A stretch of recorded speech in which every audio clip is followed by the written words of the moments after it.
Good morning, everyone. Namaskar and Assalamu alaikum. This is Kubair A Shirazee and Raju. We'll be talking to you about applying Agile to design and deliver development programs. The format is I'm going to briefly introduce myself and then the need for people like ourselves or the motivation for people like ourselves to look at community development or international development programs within an Agile framework and how to deliver them for increased efficiency, cost reduction, and efficacy. So very briefly, a bit about myself. I'm an open source and emerging tech evangelist, and I've been practicing Agile since 1998 and started looking at community development or international development around 5 years ago. I'll be sticking to mountains and not going down into the details of hills, boulders, and pebbles because we're short on time. But if you have questions, please do feel free to email them across or reach out on Twitter or LinkedIn or whatever is your channel of choice. And we'll do our best to respond to your questions and see how you could apply our model within your own communities. So be it waterfall, Agile, or a hybrid approach. International aid or development programs in general, when they're designed top-down, they deliver considerable waste. So to be effective, things need to change. People within the international development community and elsewhere recognize this fact. And this is because everything around them and around us is changing, from individuals, urbanization, economies, assumptions, consumption, innovation. I think we all know everything is changing, as well as war. How war has been waged in our day and age has changed as well. Likewise, grievances and how they are expressed has changed. How law is enforced has changed as well. How we protest has changed. And from Britain to Nauru, pretty much everything is changing. We have societal transformation challenges. Every society at this point is in one form or one stage of transformation or another. That's because old structures are no longer working, and things are transforming. And transformation, as we all know, as technologists, is inevitable. So as technologists or as digital consultants, developers, people within this industry, we are facilitating this change. From the Arabian Spring right down to getting the word out on YouTube, on Flickr, keeping communities connected with WhatsApp, etc. We are facilitating this process. We have a choice. We can either influence it or we can react to it. We choose to influence it. And the way to influence it, or rather how we go about influencing it, is by transforming communities from within. And this, folks, is a journey. To find and share peace through prosperity. That is the fundamental belief of our programs is peace will come in a community, in a region, on a continent or on the planet, as and when the individuals and communities find prosperity. They have opportunities and exploitation goes down. This is because we need to curtail recruitment into and sympathy for extremist belief systems, because lack of prosperity breeds strife, and strife and frustration lead to this evil that we know, which has no religion, which has no caste or creed. Everywhere from the US right down to Indonesia, there is a rise of the right. We've seen that in Europe, we're seeing that in the Middle East, we're seeing that pretty much everywhere. So why do we need to curtail this recruitment? Why do we need to engage with communities? This is because all of this is leading to a mass non-violent radicalization of the populace, which isn't good for world peace, which isn't good for communities themselves, because this essentially divides us up into postcodes, into muhallas, as we call them in South Asia, which is not a good thing. So over the last 4 odd years, we've researched and we've been running programs using open source and Agile to help deliver social transformation. And if your program is digitally led or digitally designed or agile designed and uses open source principles, and I don't just mean open source software, uses open source principles, then social transformation is something that is not only doable at a small scale, it's sustainable, and it's effective. And it starts here at the grassroots. So our belief is, and our programs are designed to work with marginalized and underprivileged individuals. In our opinion, these folks make up the bulk of the population, and they make up the bulk of the enterprise or the micro-enterprise in any developing world. And these are the folks who are most in need of change. So you could call them entrepreneurs of circumstances, or you could call them just entrepreneurs. Regardless, these folks have the capacity and the ability to grow their businesses, employ more people from within their communities, and of course create wealth and a better future for themselves, their family, and their community, and thereby create wealth in the economy. They form part of the informal economy of any country, so these guys are hardly taxed. So if we can grow them, nurture them, give them, bring about regulatory protection for them, then they can also contribute to the tax base. So that's something that's attractive for governments across the developing world, who in general do struggle to find or to collect taxes across the spectrum. So we work with entrepreneurs of circumstances. We give them the start they never had. So one of the things that we discovered during our agile product or program design was if we were to put them in a classroom, their motivation levels suddenly go through the roof. And by this, I don't mean classrooms as in lecture halls, but primary schools. Because Kubair, this is what they... Yes. Sorry to interrupt, a quick question. Why was agile approach selected here? Why not the traditional, any other method? Well, we started off with micro failure, right? So we wanted to experiment on what works and what doesn't work. We knew that we had to think outside of the box for one simple reason.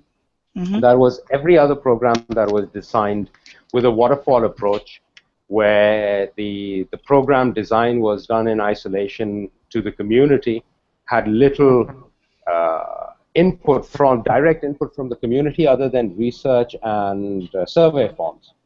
So what we decided was we were going to iteratively design our program.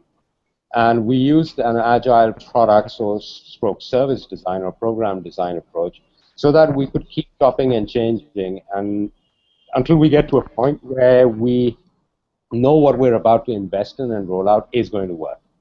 Okay. So in terms of motivation, we take them back to school. We teach them.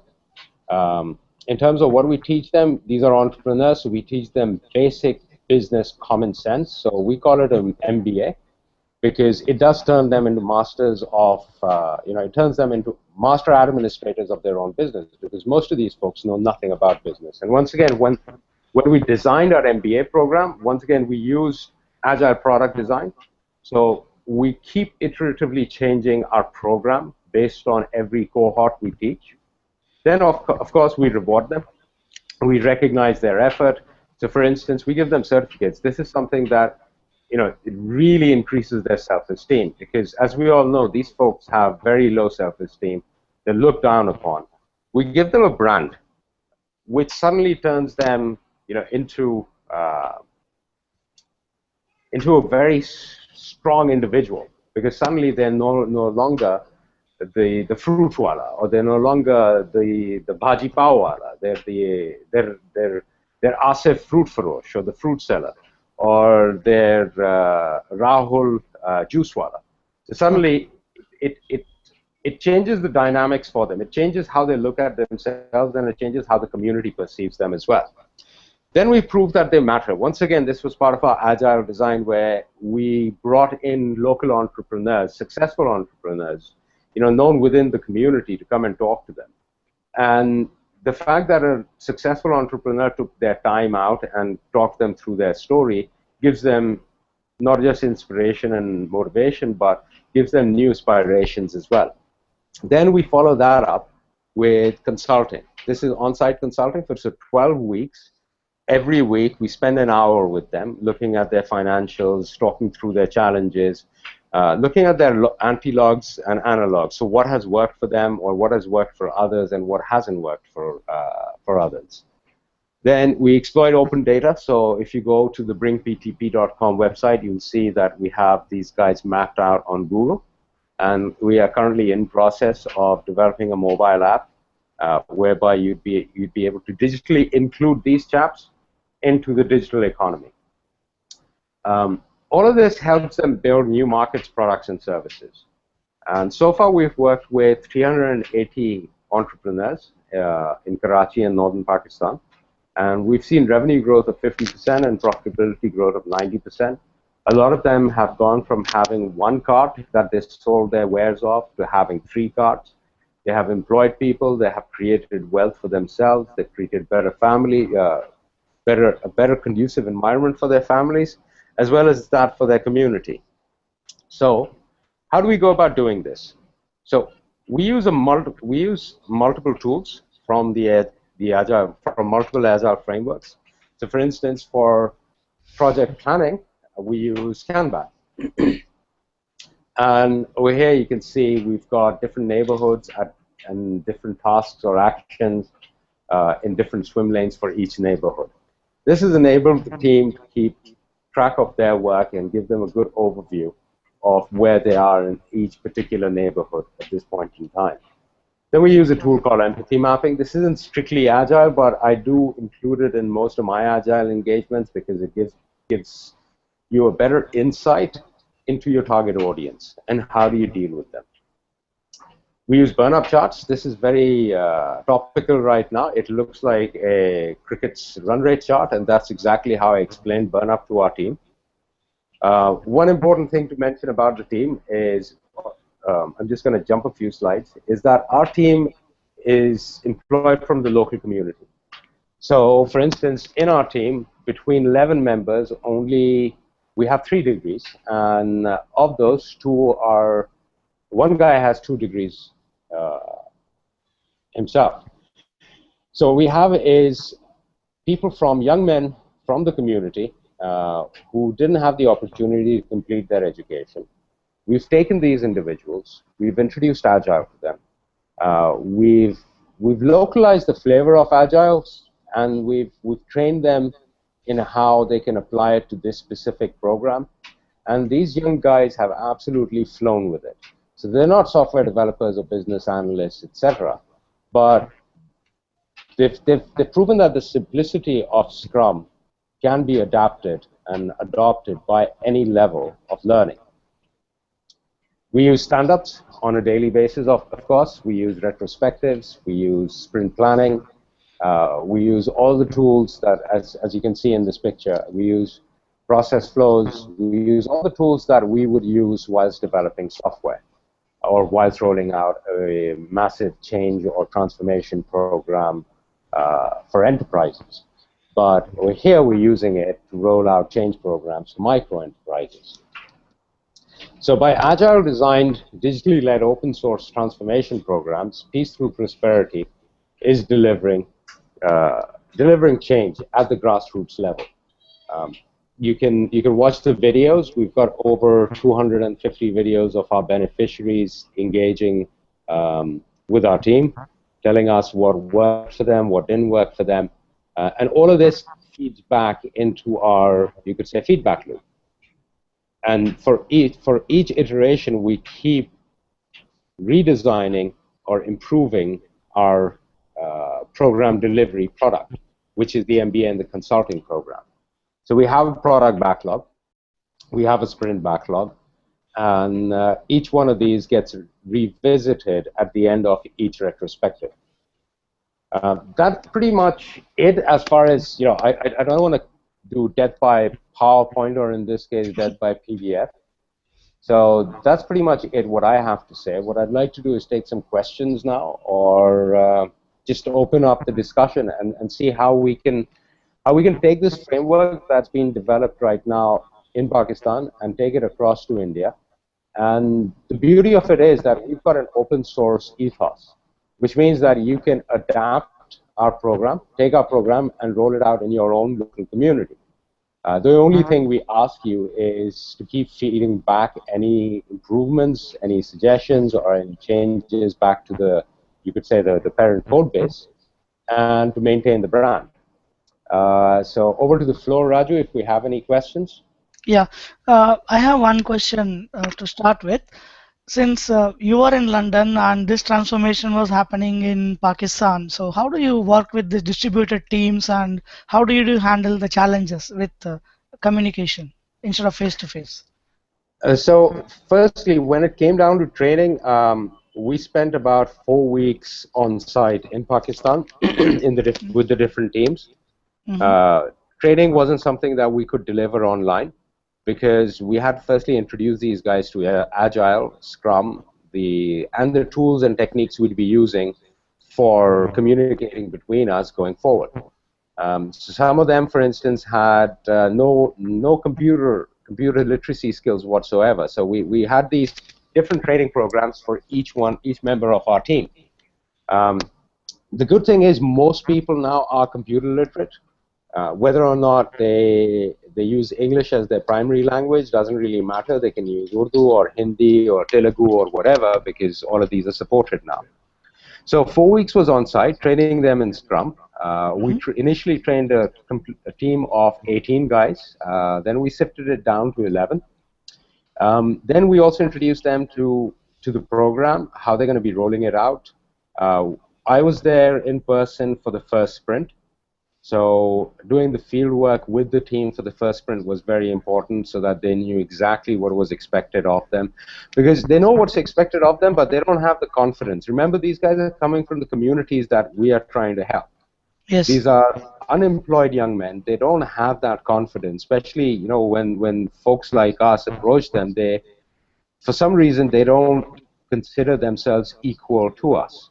So we've got to reach out and give them that respect that, dude, we're all born with the same brains. You just haven't had the opportunities. But now I'm giving you the opportunities, the tools, and the reference frames, and you know what? You might be better at this than I am. And if you hold their hand for one sprint, knock on wood again, they absolutely fly with it. In terms of communication, we use WhatsApp, we use Google Hangouts, we use Skype. We occasionally use Hangouts while they're on site with smartphones. So if they've come across a challenge that they can't really address, so for instance, we had, I'll give you one example. We had one cobbler or a mochi. These are guys who fix shoes sitting on pavements. They couldn't convince the guy that he needed to shift his location from where he was to another location where there was no shade or tree cover, but there was a lot of footfall. So I had a conversation with this guy over Hangouts. And of course, it was something new and novel for him. But after a 15-minute conversation, I'd eased him up enough or broken the ice enough for the team to carry on with its work. I'm on site pretty much once every 4 months. So my on-sites are, you could say, scheduled as such that I can be there for about a week or 7 days mid-sprint. So I wouldn't go there. I wouldn't travel when they're planning the sprint because I want that to be owned by them. But I'll jump in mid-sprint and just shadow them and see how they're doing. And for the past, I'd say over 20 sprints, I haven't had to hold their hands at all. That's great. I hope that answers your question, Raju. Yeah, that's very much. And another question I have is, how is this government government support or things for you? Particularly, I'm looking at local politicians, to be frank, because both in India and Pakistan, you know how politicians operate. So you're trying to work with their vote bank, to be precise. You're trying to change their lives. So how did you handle those guys? Well, we ran into trouble. When, Raju, you hit the nail on the head. The fear is the vote bank.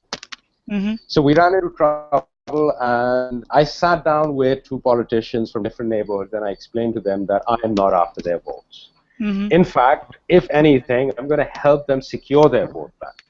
So it's very important that they know that we are not in politics for the sake of politics. We're not in politics full stop. We are in the business of improving communities. We are a complementary service to them. I never expected, I don't expect, and in the future as well, I don't expect any support from local politicians, which is fortunate and unfortunate. It's fortunate because if they support you, they will want you to push their agenda. They would Yes. want you to work under their banner, and we don't want to do that because we want to be one with the community and not one with any political party. And it's unfortunate because in the world that we want to live in, it'd be good if politicians were sincere enough to work with people like us who want to change societies and communities for the better. So when it comes to politics or local groups, like for instance, another important thing to mention is, especially in the case of India and Pakistan, is land grabbers. So you'd find a lot of thelas belong to land grabbers. So I don't know, in Hindi you might call them the same as in Urdu, which is Kabza Party. Yeah, correct. Yeah. So you've got to be careful of which entrepreneurs you're working for. So if an entrepreneur is working on a fruit cart on take-up, and all of them are working on take-up, which is on contract, then that's a clear sign that that patch of land has been grabbed by some local land mafia, and you want to stay away from that. Yeah. So it's a maze that you have to navigate, and that's why it's essential that you engage with the local community and you employ people from the local community, because then your own field team will tell you that, dude, you want to stay away from this patch of land because this patch of land belongs to X, Y, and Z, and they're not going to like what you're doing. Yes, we will approach that part at some point in the future, but why lock horns from day one? Why not go after the low-hanging fruit and empower the community that is accessible to you, and then move on towards the more harder targets as and when it's possible. Okay. That's a nice one, because as long as we handle the politicians, that we should be able to do, because that is the one where you have more challenges, isn't it? Okay. Absolutely. Yeah. So anybody in the audience has got any questions? You can put that in the chat window or you can speak.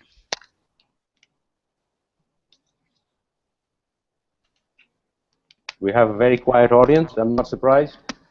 Yeah, there were two others who joined us, one Tyagarajan and one more Muhammad Sheikh, I think. So, folks, you don't have to ask all your questions now. You can view the recording of this webinar, and you can digest it, and you can come back to both Raju and myself with our questions. One last thing I'd like to add is that the conversation between Raju, myself, the direction it's going in is Raju is going to be exploring how the Peace Through Prosperity program can be introduced in Andhra Pradesh, which is an absolutely phenomenal victory for Peace Through Prosperity. We've been looking at different regions. So, for instance, we've been looking at North Africa, we've been looking at Middle East, and the fact that Raju reached out to me is incredible, because now it's going to be across the border. Yeah, across the border is where it matters more. Yep, absolutely, and hopefully it's going to bring, because there's a video on the Bring P2P website, and I'll send you guys the link to it. This is a message we recorded after the conversation Raju and I had.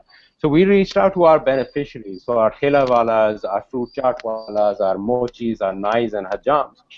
And the question we asked them was, what would you like to say to a thelewala or a chana chaatwala who is in Mumbai or who is in Chennai or Bangalore or Delhi? What do you think? Do you think that they could benefit from what you've learned from us? And that's a very powerful message, because that is the beneficiaries talking directly to their counterparts. And I would strongly recommend you guys to watch that video, because the language used in that video is just absolutely phenomenal. You know, it goes to show that you can put a line between, you know, a landmass, but you can't take the affinity of the people away by putting that line in between. You're absolutely right. So I'm treading on hot water here, but you know, when it comes to South Asia, and I'm pretty sure it's the same for everyone on this webinar and beyond, I see it as one big community. You know, that's been historically divided, But the divisions don't run deep. The divisions are very superficial. We are made to believe that the divisions run deep, but they're not. Yes, Kuber, that's absolutely right. So thank you very much for this. And as we spoke before we started, let me see how I can explore the opportunity of presenting this in regional Scrum gathering Southeast Asia, which is going to happen on June 5th and 6th in Bangalore. And I can see how we can take this forward with Andhra Pradesh state government and implement this as a pilot. And later we can probably replicate this to more areas in India. Awesome. Thank you very much for the privilege, Raju, and thank you everyone who joined in online. Thanks. Yeah, thanks. Bye. Thanks, Kuber. Bye-bye. You're Thanks welcome. everyone Bye-bye. for joining this program. I'm stopping this now. Thank you very much.